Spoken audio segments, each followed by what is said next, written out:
Hello everyone, Benderton here with another Hero Siege video. Today I'm going to be covering with you guys my build recommendation for an AoE setup. Been getting a lot of people asking about, hey, is there a separate build that you recommend for AoE clearing compared to single target? And while we can easily accommodate both with the standard setup for Lightning Fury, there is a separate setup when it comes to Holy Shock Aura that you can go through and do. So Holy Shock, when we have it, it just sits there and tethers and does damage.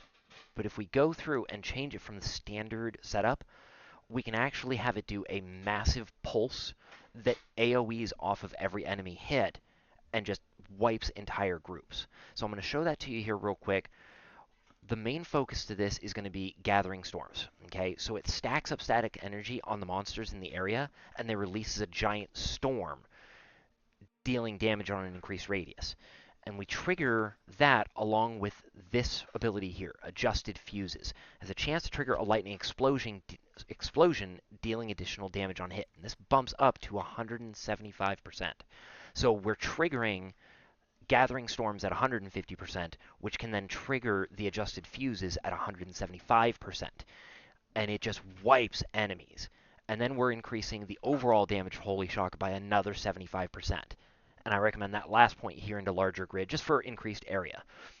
So this is going to be the AoE setup. And as this goes through and triggers, we have this massive explosion, as you can see, hits all the way up here. So even though our area of effect trigger is here, it's hitting enemies all the way out here. So I want to show you guys the difference in actual practice in a given dungeon. So we're going to swap back to our standard kind of boss functionality here.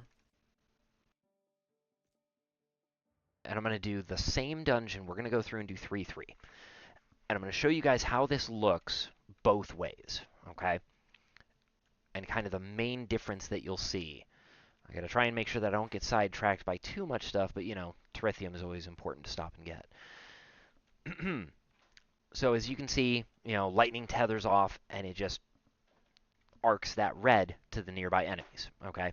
And so we can sit there and run through. Every now and then we'll jump.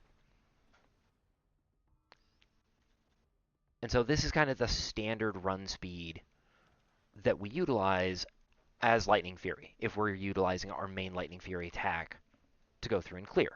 It's not slow by any stretch, but it's nothing amazingly quick.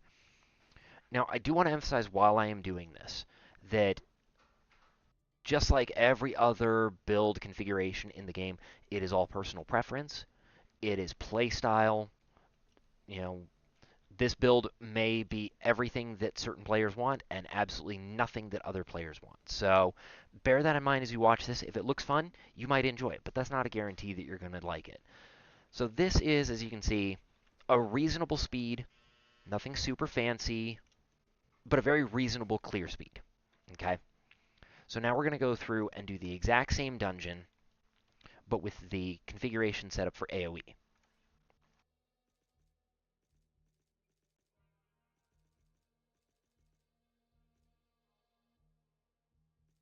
And back here to Mulsarathim Desert.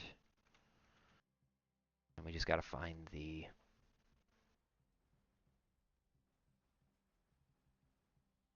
There we are.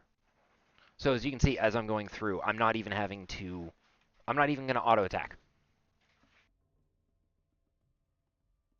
Not even auto attacking, just letting that AoE explode and wipe enemies out.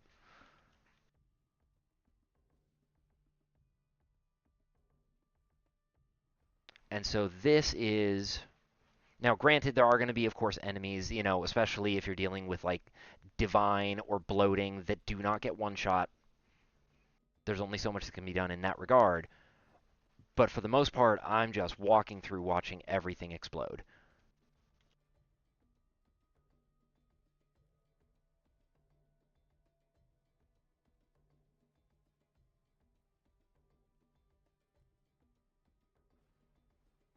Pop, pop. And so that is, if you want something that is more tooled for, especially dungeon clearing, as you can see, it's very efficient in the dungeon clearing way. That's more the AoE build. And again, you don't have to use it. As you saw, just running the standard makeup and layout is very reasonable. It really does come down to personal preference and playstyle, but it is something kind of fun that you can play around with, and it is fun visually to just watch entire packs of enemies, almost an entire screen, just pop. So enjoy it. Thank you guys for watching. Hopefully this is helpful. Gives some people who wanted something that was a little bit different, a little visual change to help them enjoy the game a little bit more. If you guys have more questions, please leave a comment. Make sure you subscribe. Check for new and updated information and videos as they get posted. Check me out live, twitch.tv/Benderden. And make sure that you guys are in the official Hero Siege. Or join my Discord as well, the Hero Siege Discord for Paz. I'm in the Paladin channel, almost checking daily at this point, especially at the beginning of the season. So I'm there to answer questions, help you guys out as needed. Thank you guys again for watching, and as always, game on.